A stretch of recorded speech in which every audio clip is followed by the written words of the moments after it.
লক্ষ্য, পথ আর সাফল্য, এই তিনটেই একে অপরের সাথে জড়িত। কিন্তু অনেকবার মানুষ এদের ঠিকভাবে বুঝতে পারেন না। তারা ভাবেন যে যেরকম লক্ষ্য হবে সেরকমই পথ হবে, সেই মতোই লক্ষ্য কঠিন হলে পথ কঠিন হবে, লক্ষ্য সরল হলে পথও সরল হবে। যদি আপনাকে আসল সত্যের সাথে অবগত করাই, তাহলে দেখবেন সবকিছুই এর উল্টো। লক্ষ্য নিজের পথ বানায় না, পথ সেটাই যেটা আপনি স্বয়ং নির্বাচন করে আপনি নিজে বানান। সেই অনুসারেই আপনি আপনার লক্ষ্যে পৌঁছতে পারবেন। সেই জন্য জীবনে যখনই লক্ষ্যে পৌঁছানোর পথের বিষয়ে আপনি কোনো সিদ্ধান্ত নেবেন, তাহলে তা ভেবে চিন্তে নেবেন, কারণ এই পথ অত্যন্ত গুরুত্বপূর্ণ। পথ যদি শুভ হয়, তাহলে লক্ষ্য আপনা থেকেই শুভ হয়ে যায়। তাহলে আসুন আমার সাথে ভালোবেসে বলুন, রাধা রাধা। আপনি কখনো ময়ূরকে নৃত্য করতে দেখেছেন?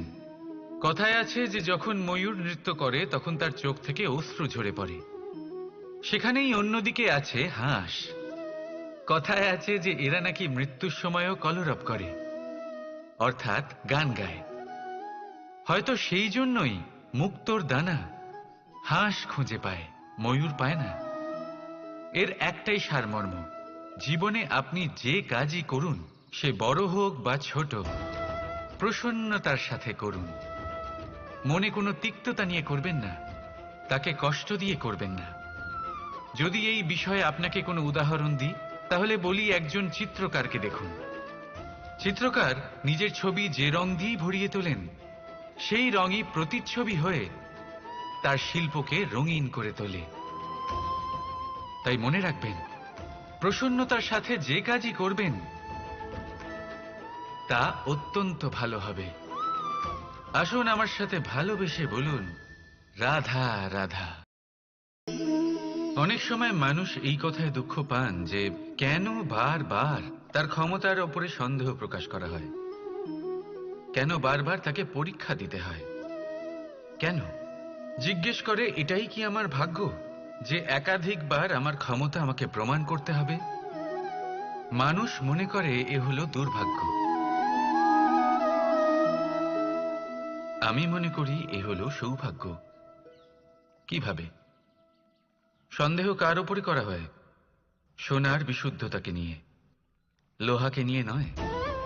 বিশুদ্ধতার নিরিখে বারবার তাকে পরীক্ষা করা হয়, তামাকে করা হয় না। রত্নকারের আঘাত হীরেকে সহ্য করতে হয়, কোনো কাঁকরকে নয়। সেই জন্য নিজের ভাবনাকে ধন্যাত্মক করে তুলুন। জীবনে যত পরীক্ষায় আসুক না কেন, হাসি মুখে তার সম্মুখীন হন, তাতে উতলা হবেন না। আর তারপর দেখবেন আপনার অন্তরের এই রত্ন আপনার জীবনকে উজ্জ্বল করে তুলবে। তাহলে আসুন আমার সাথে ভালোবেসে বলুন, রাধা রাধা। সকলে বলেন এবং আমিও বলি যে মানুষ যেমন সঙ্গে মেলামেশা করেন, সেরকমই তার স্বভাব হয়ে যায়। এ হলো সত্য, কিন্তু এটা হলো অর্ধ সত্য। হ্যাঁ, বৃষ্টির ফোঁটা যখন সাপের মুখে যায় তখন তা বিষে পরিণত হয়, তাই যখন ঝিনুকের মধ্যে যায় তখন তা মুক্তোতে পরিণত হয়। কিন্তু কোনো ব্যক্তির স্বভাব, এ হলো অত্যন্ত গুরুত্বপূর্ণ। কোনো এক ফুলের কথা ভাবুন, সেই ফুলের সাথে জড়িত সেই কাঁটাগুলোর কথা ভাবুন। সহস্র বছর ধরে সেই কাঁটা ফুলের সাথেই লেগে রয়েছে, কিন্তু আজও সেই বিধেই যায়, সেই যন্ত্রণাই দেয়, সুবাস ছড়ায় না। কেন? কারণ বিধে যাওয়া কাঁটার স্বভাব হয়। এটা বুঝে নিন। সর্বপ্রথম নিজের মনের ভাবকে বদলাতে শিখুন, তারপরই আপনার সঙ্গের প্রভাব পাল্টাতে পারে। আর যদি আপনি এরকম করেন, তাহলে আপনার জগৎ প্রশান্তিতে ভরে যাবে।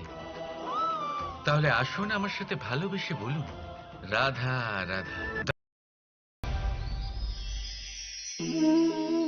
সংসারে এমন একটা ভ্রান্ত ধারণা রয়েছে যে সবকিছু ভাগ্যের দ্বারা পাওয়া যায়। কিন্তু ভাগ্য, প্রারব্ধ এ তো সকলের জন্যই সমান হয়। এটা তো ব্যক্তির উপরে নির্ভরশীল হয়, তার আকাঙ্ক্ষার উপরে নির্ভরশীল হয়, বাসনার উপরে নির্ভরশীল হয়, স্বভাবের উপরে নির্ভরশীল হয় যে উনি সেটা নিয়ে কি করেন। দেখুন, এই প্রসাদ প্রসাদ কিন্তু সকলকেই দেওয়া হয়, কিন্তু তা গ্রহণ করবেন কিভাবে সেটা ব্যক্তির উপরে নির্ভর করে। আপনাকে এক উদাহরণ দিই। যেমন ধরুন, দুজন মানুষকে আমি একটা করে মাটির ডেলা দিলাম, সেটা নিয়ে তারা কি করবেন। একজন মানুষ তার ছোট ছোট ডেলা বানাবেন আর পথযাত্রীদের ওপরে ছুঁড়ে মারবেন, হাসি ঠাট্টা করবেন, তাদের বস্ত্র নোংরা করে দেবেন, সেটাতেই উনি আনন্দ পাবেন। অন্যদিকে দ্বিতীয় ব্যক্তি সেই মাটির ডেলা দিয়েই নিজের জন্য একটা কুঁড়ে ঘর বানাবেন, সেই কুঁড়ে ঘর যা রোদেতে, বৃষ্টিতে, ঝড়ে তাকে সুরক্ষিত রাখবে। অনুভূতি, এই অনুভূতি বদলাতে শিখুন। এই অনুভূতি অত্যন্ত গুরুত্বপূর্ণ। ভালোবাসাতেও এই অনুভূতি হলো অত্যন্ত গুরুত্বপূর্ণ। ভালোবাসা সে বন্ধুর সাথে হোক, মা বাবার সাথে হোক, ভাই বোনের সাথে হোক, স্ত্রীর সাথে হোক, যে কারোর সাথে হোক। মনে রাখবেন, এই হলো সেই অনুভূতি যা আপনার ভাগ্য নির্ধারণ করে থাকে। তাহলে আসুন আমার সাথে প্রেমের অনুভূতি নিয়ে বলুন, রাধা রাধা। আপনাকে একটা প্রশ্ন জিজ্ঞাসা করি। জল কোথায় কোথায় পাওয়া যায়? কেউ বলবেন সাগরে, কেউ বলবেন ঝর্ণাতে, সরোবরে, নদীতে। আর এই সবকটা উত্তরই সঠিক। আর এদের মধ্যে সবকটা জায়গাতেই কি পাওয়া যায়? জল। ঠিক সেইভাবেই মানুষের যে কোনো স্বরূপই হোক না কেন, তাতে বাস করেন স্বয়ং পরমাত্মাই। সেই পরমাত্মা যিনি ভালোবাসার বাণী শুনে থাকেন, ভালোবাসার ভাষা বুঝতে পারেন, তিনিই জানেন। এবার সে মাতা দেবকী হোক বা মাতা যশোদা, এই যাত্রা তো শুধুমাত্র মমতার। এবার সে রুক্মিণী হোক বা রাধা, যাত্রা সেই ভালোবাসারই। তাই শুধু ভালোবাসার উপরে মনোনিবেশ করুন, নিজের ব্যবহার প্রেমময় করে তুলুন। আপনার প্রত্যেকটা সম্পর্ক, প্রত্যেকটা বন্ধন পবিত্র হয়ে উঠবে। তাই আসুন আর আমার সাথে ভালোবেসে বলুন, রাধা রাধা। আমরা মানুষেরা কি অদ্ভুত, তাই না? যখন ভুল আমরা করি তখন আমরা চাই আপোষ করে নিতে। এই ভুলই যদি অন্য কেউ করে তখন আমরা চাই ন্যায় হোক। কেন? একই পরিস্থিতিতে দুই রকম আচরণ কেন? দেখুন, যদি আপোষ, ন্যায়, প্রতিকার বা প্রতিঘাতের বদলে আমরা শুধু এবং শুধুমাত্র প্রেম দিয়ে ভরিয়ে তুলি, তাহলে না আমাদের আপোষ করে নেবার আশা থাকবে, না ন্যায় পাবার আকাঙ্ক্ষা। কারণ মানুষ আপোষ বা ন্যায় তখনই চান যখন কিছু নেবার থাকে। কিন্তু প্রেমে প্রেমে তো সবকিছু অর্পণ করে দেওয়া হয়।